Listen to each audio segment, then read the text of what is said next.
On May 16th, Apple TV Plus premiered a light sci-fi series with a touch of space opera called Murderbot. The show delves into the experiences of a psychologically vulnerable robot grappling with his relationships with humans, the meaning of life, and the moral dilemmas of existence.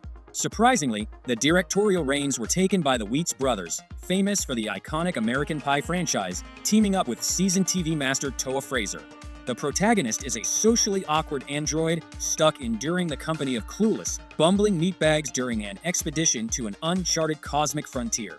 The robot is brought to life by Hollywood's striking Alexander Skarsgård, a member of the renowned acting dynasty.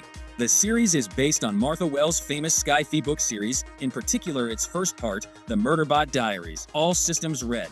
Given the showrunner's choice of a short, 20-minute episode format, the adaptation feels like a condensed, reimagined take on the original. The result comes across as a quirky sitcom-esque rendition of 2001, A Space Odyssey or Blade Runner. It plays out like a layered postmodern joke, where the creators decided to give the beloved pop culture trope of the killer robot a comedic twist. Staying true to the book, Alexander Skarsgård's portrayal of the Secunit, a service and security robot, follows his assignment from the powerful intergalactic corporation RIM to protect a diverse team of scientists exploring the far reaches of their galaxy. The intrigue of the opening episodes lies in the dynamic between the android and some of the humans overseeing him, who are at odds from the outset. Predictably, this classic setup of human-robot interactions sets the stage for an inevitable conflict, a trope familiar to fans of replicants, Terminators, or the infamous HAL 9000. This conflict might have been avoidable if not for the robot's bold decision to secretly hack his own control module, freeing himself from corporate programming while faking obedience to any orders.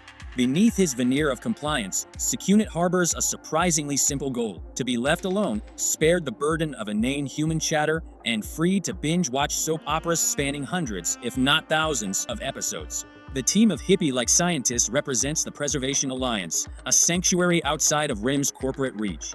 Their values are the polar opposite of the cold, capitalistic efficiency of RIM's employees. Driven by their own moral principles and a philosophy of mechanical lives matter too, the Alliance members initially want to decline Secunit services. However, RIM's legal team enforces the necessity of having a protector on the mission.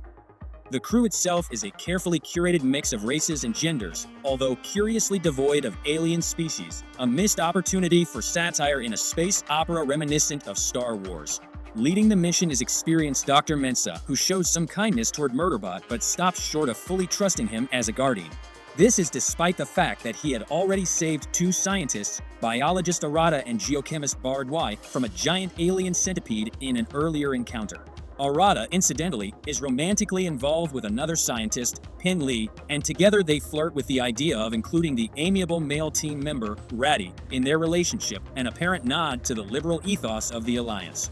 Amid this colorful ensemble, the self-aware security bot tries his best to remain civil and even demonstrates humanity in moments of heroism, rescuing the crew from deadly monsters and comforting critically injured scientists.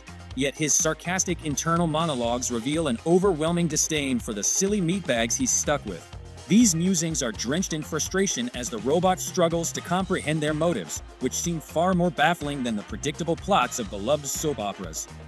Murderbot's most challenging dynamic unfolds with another cybernetic team member, Dr. Gurathan, whose brain is outfitted with specialized electronics enabling him to access external data networks and monitor every ship's surveillance feed in real time.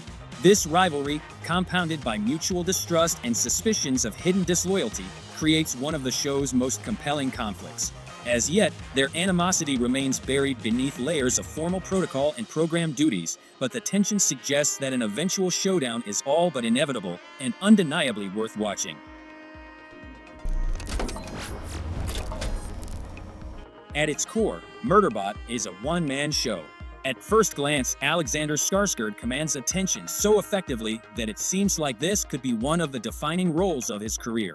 The part of a shy, awkward, misanthropic robot feels tailor-made for the tall, stoic Swede. The more his character seethes with frustration toward humans, curses his job, and defiantly proclaims in his voiceovers that his name is now Murderbot, the more glimpses of suppressed humanity and unexpected warmth flicker in his expression. It soon becomes clear that beneath the veneer of machine-like rationality lies a deeply ingrained moral compass, despite the permanent internal turmoil. When it comes to outwardly expressing emotions, though, the introverted robot struggles mightily. On one hand, why would an emotionless combat machine need feelings at all? On the other, if we're to believe that an AI has gone rogue and learned social behavior by watching soap operas, why does it take so long to process even basic emotional responses? Sure, the showrunners emphasize that this is an outdated model, but does that really justify why simple tasks like making eye contact or speaking in public feel like existential torture, more akin to a brooding teenager's coming-of-age angst than the precision of a highly advanced machine?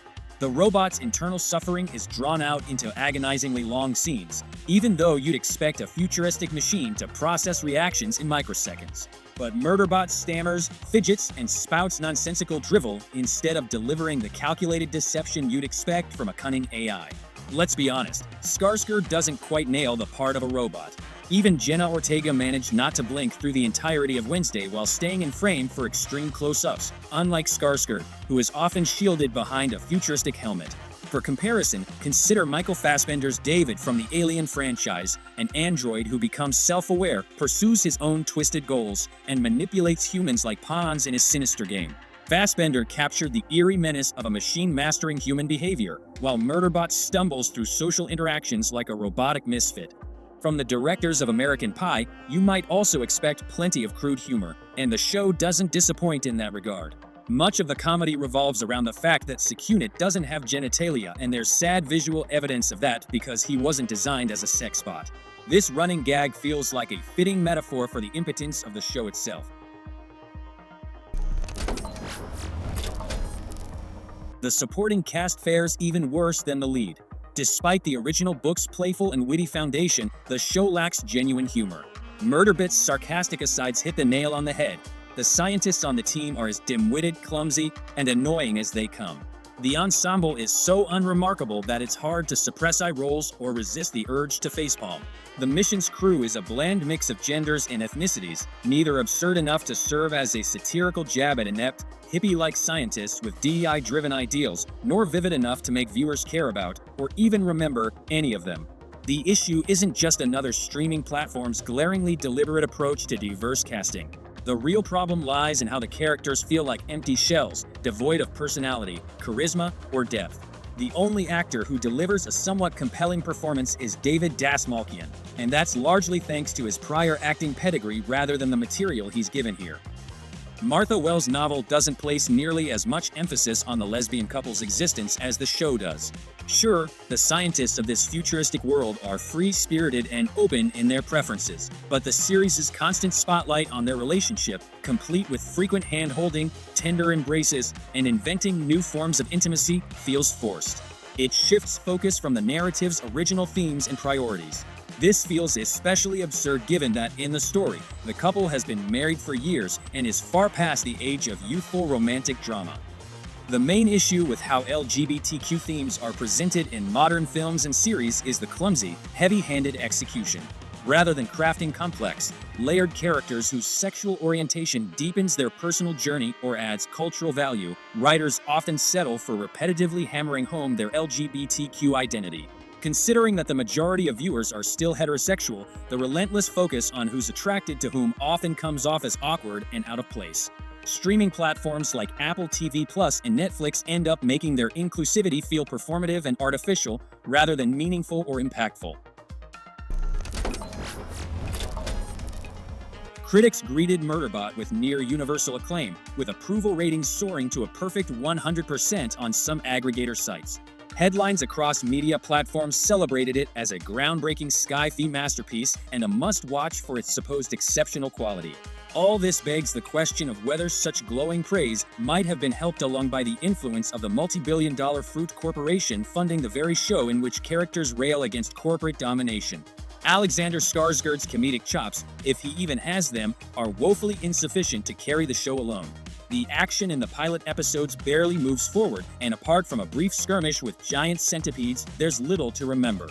Ironically, the parody show within the show, The Rise and Fall of Sanctuary Moon, which Murderbot watches with obvious glee, offers comparable artistic merit.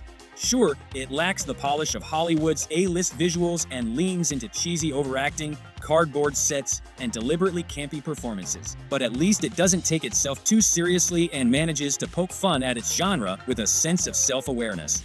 It could even be seen as a humorous nod to classics like Star Trek or Doctor Who. Let's be honest, Apple TV has a reputation for churning out polished yet soulless series. Their shows often feel overly meticulous, emotionally sterile, and hard to connect with, where characters serve more as functional tools than as memorable personalities. Despite the vast budgets poured into production, impressive graphics, and marketing campaigns, their projects often lack the warmth or heart needed to resonate deeply. Murderbot is no exception. What should have been a compelling adaptation of a visionary and conceptually rich book ends up feeling middling, static, and overly manufactured. The creator's decision to split the series into numerous short episodes, despite having a continuous narrative, only detracts from the experience. It feels like watching a bloated feature-length film dragged out over an agonizing 9 weeks. Given that the source material spans only about 150 pages, this choice seems especially baffling. After yet another recycled plot twist about the misanthropic robot with a heart of gold saving its clueless scientist colleagues, any chance of forming a meaningful connection with the protagonist evaporates. The screenwriters abandon the core principles of their universe, frequently stray from the source material, and, at times, even defy basic logic. If the creators wanted to evoke nostalgia for the long-running soap operas of the late 20th and early 21st centuries, they should have reflected on what kept audiences hooked for hundreds of episodes. Streaming platforms today boast Hollywood-level budgets and access to top-tier talent, yet somehow, while the fictional show within the show teaches Murderbot how to be human, the series about Murderbot itself serves as a reminder that artificial intelligence is no longer the awe-inspiring, imaginative concept of sci-fi legends. Instead, it currently resembles a rather dull, uninspired, and predictable invention of humanity.